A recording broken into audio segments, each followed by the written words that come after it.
여러분 안녕하십니까? MBC 뉴스 이어서 광주에서 전해드립니다. 북미 정상회담이 성공적으로 끝나면서 이제 우리의 관심은 남북 경제협력을 통한 동북아 공동 번영에 집중되고 있습니다. 특히 한국과 러시아, 양국 정부가 발빠르게 움직이고 있는데요. 에너지밸리 기업들에겐 반가운 소식입니다. 어떤 이유 때문인지 정용욱 기자가 취재했습니다. 문재인 대통령은 지난해 러시아에서 동북아 공동 번영을 위해 노력하겠다고 밝혔습니다. 이 동북아가 함께 평화와 함께 공동 번영을 이룰 수 있는 세상 꼭 제가 대통령 재임 중에 시작해보고 싶습니다. 이를 위해 당시 문 대통령은 동북아 지역의 전력망을 하나로 연결하는 슈퍼그리드 사업을 제안했습니다. 최근 한 러시아 경제수장들이 만나 후속 조치를 논의했습니다. 두 나라는 전력은 물론 가스와 철도, 항만 등 이른바 나인브릿지 사업을 통해 경제협력을 증진키로 약속했습니다. 이 자리에선 북한의 동참을 통한 남북러 삼각협력이 강조됐습니다. 북한이 참여한다면 대륙과 한반도의 전력 개통이 연계되어 효율적인 전략 생산과 소비가 가능해집니다. 문재인 대통령이 월드컵 기간인 오는 21일에 러시아를 방문해 푸틴 대통령과 정상회담을 하는 만큼 양국 협력은 앞으로 본격화될 전망입니다.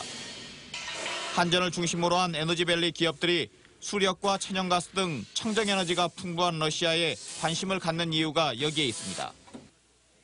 러시아에서 북한을 통과해 남한까지 연결되는 전력 개통이 구축될 경우 지역의 에너지 기업들에겐 북한과 대륙 진출의 길이 열리는 겁니다. 국가 발전을 위해서도 이곳에 와 있기 때문에 이 지역 기업들과 함께 추진할 수 있도록 그렇게 적극적인 의지를 갖고 있어야 될 걸로 봅니다. 남북에 이어 북미 정상회담까지 순조롭게 진행되면서 동북아 전력망의 신경제지도 구축이 사실상 카운트다운을 앞두고 있습니다. MBC 뉴스 정용욱입니다. 광주 전남 지역 각계에서도 환영의 목소리가 잇따랐습니다. 광주 광천터미널과 광주 송정역 등지에서는 시민들이 생중계된 북미 정상회담 소식을 관심 있게 지켜보며 의미 있는 성과를 환영했습니다. 초중 고등학교에서도 교사와 학생들이 북미 정상회담을 TV로 지켜보며 평화의 의미를 되새겼습니다. 내일 투표를 앞둔 지방선거 후보들도 바쁜 유세 일정 속에서도 한반도에 평화의 바람이 불고 있다는 내용의 환영 성명을 잇따라 내놨습니다. 윤장현 광주시장도 북미 정상회담을 축하하며 남북 화해 물결을 뒷받침할 수 있는 후속 작업에 매진할 것을 주문했습니다. 윤 시장은 오늘 오전 집무실에서 간부들과 북미 정상회담을 함께 시청하고 평화를 향해 가는 여정에 힘을 모아야 한다고 말했습니다. 이어 18주년을 맞는 6.15 남북 공동선언 음악제를 시민과 함께하는 평화음악제로 열고 내년에 열리는 국제수영대회에서도 북한 선수단 참여를 위해 노력해야 한다고 덧붙였습니다.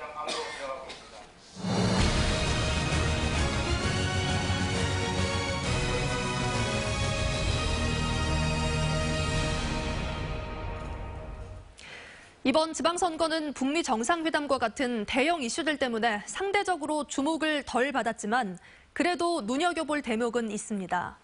주의 깊게 살펴볼 포인트를 윤근수 기자가 짚어드립니다. 여당의 바람대로 민주당의 압도적인 지지를 몰아줄 것인가? 아니면 야당의 주장처럼 민주당의 독주를 견제할 것인가? 전남의 기초단체장 선거 결과를 보면 유권자들의 표심이 어느 정도 해석될 것으로 보입니다. 특히 목포, 신안, 해남 등 서남권 벨트와 장성, 광양 등 현직이 무소속으로 출마한 지역에서 유권자들의 선택이 주목받고 있습니다. 지방의회에서 비민주당 후보들이 얼마나 당선될 수 있을지도 관심거리입니다.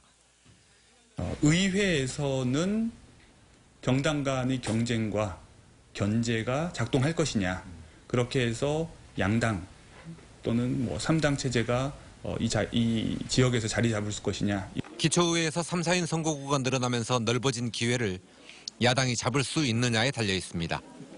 야당들 사이의 성적표도 중요합니다. 어느 정당이 더 많은 후보를 당선시키는지, 또 정당 투표에서 2위를 차지하는 정당은 어디일지에 따라서 광주 전남 제1야당의 위상이 결정됩니다. 우리 지역은 아니지만 서울시장 선거에서 안철수 후보가 몇 위를 하느냐도 향후 전개 깊은 가능성과 맞물려 있다는 점에서 주목할 만합니다. MBC 뉴스 윤문수입니다. 2주가 채 안 되는 선거운동 기간도 이제 몇 시간 남지 않았습니다.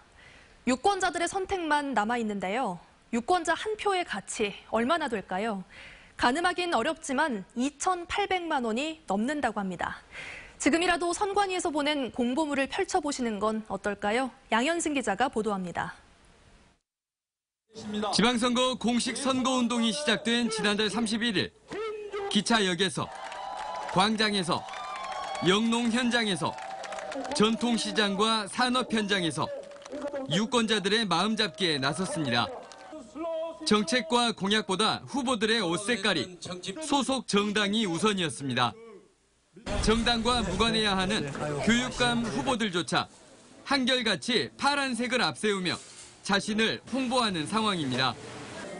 지역의 일꾼을 뽑는 선거에 정당이 개입하는 현재의 공천 방식이 맞는지, 지역구 유력 정치인의 자기 사람 심기를 위한 제도적 장치가 되고 있는 건 아닌지, 그럼에도 유능한 지역인재 발굴로 이어졌는지, 여성과 청년, 장애인 등은 골고루 기회를 얻었는지, 공약집에 담긴 깨알 같은 약속들은 유권자들에게 얼마만큼 전달됐을지, 네거티브가 아닌 후보들의 정책 대결이 가능한 구조인지, 공약을 검증하고 토론하는 자리는 과연 심도 깊게 이루어졌는지 따져볼 일입니다. 지방자치단체 예산에 비추어 유권자 한 명이 가진 투표권의 파생 가치는 2,891만 원. 이게 정말 손에 쥐어진 돈이라면 포기할 수 있을까요? 투표권 행사도 중요하지만 잘 뽑는 것도 중요합니다. 지난 선거에서 뽑았던 해남, 무안, 보성 군수는 비리로 구속돼 긴 시간 공백을 겪었습니다. MBC 뉴스 양현승입니다.